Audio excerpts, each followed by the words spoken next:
the sandwich generation where you and I are stuck in the middle between our kids and grandkids and our parents and our grandparents, and we're just scrambling around trying to make it okay for everybody. We're going to talk some more today about gifts. If you have loved ones in senior living, these are things that you should consider. We talked a little bit about this in a video I think last week, and that is the monthly subscription boxes. That is so cool for anyone in any, even senior apartments, any level of senior living, that they get this magical little box dropped off, say, once a month. And it has whatever treats are appropriate to them and personal to them.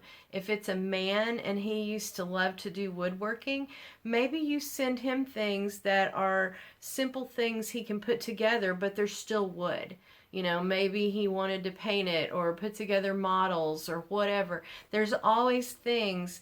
Think back in their past to what they used to like to do, not what they're griping about now about the food or the laundry or whatever. Think about the things they used to like to do and find a way to incorporate that into their lives now.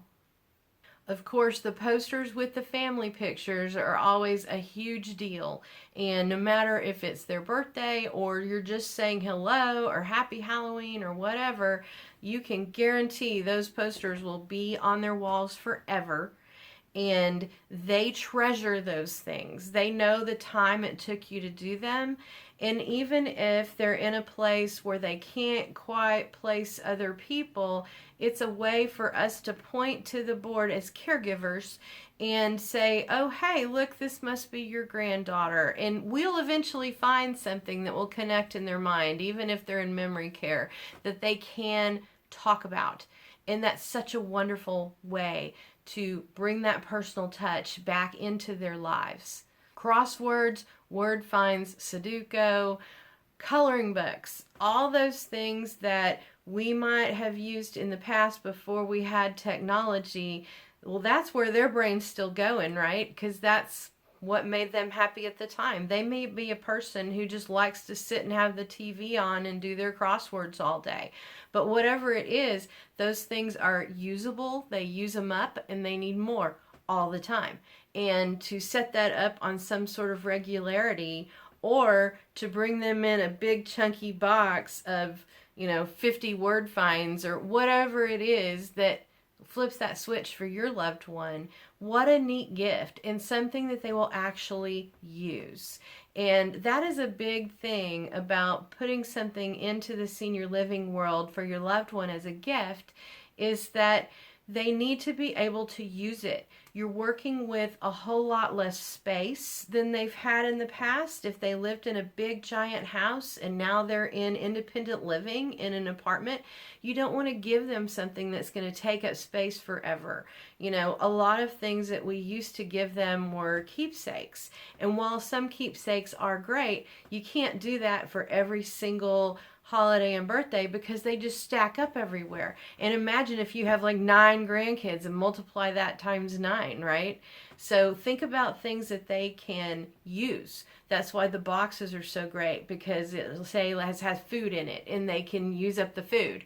Anything that is, something they can take away, use it now and then get rid of it, awesome. And things that come in a recurring basis, also amazing, because you are encouraging them to use the things you sent.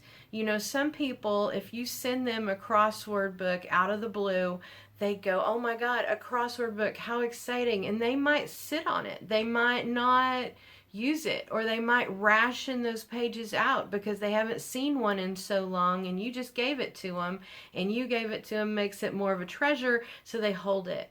But if you give them so much of something, or send it on a regular basis, now you're giving them permission to use it, and to use it with reckless abandon, to color themselves senseless, or whatever it is they do that they like to do. We talked about clothing, but I want to have a separate chat about socks. Socks are a big deal, and that's because they use them a lot. Socks with the little skitty things on the bottom where they can walk around kind of like house slippers in their apartment. wonderful things. I love those. I ask for socks every year in Christmas because I just love the feeling of being cozy and comfy in those socks. And in senior living, we run through them a little faster because they wear them a lot. And so having a lot of pairs of socks really helps them with that. Send them funny socks. Send them things that'll make them laugh or they'll get a kick out of, or their favorite color. Really personalize what you're sending, but still it's something that is usable and they can rotate through their socks. If you send them 10 new pairs of socks, that gives them the opportunity to throw away 3 of those pairs that are so threadbare and have holes all in them, but that's all they had before. You're giving them a way to replenish their wardrobe. And we all do that, right?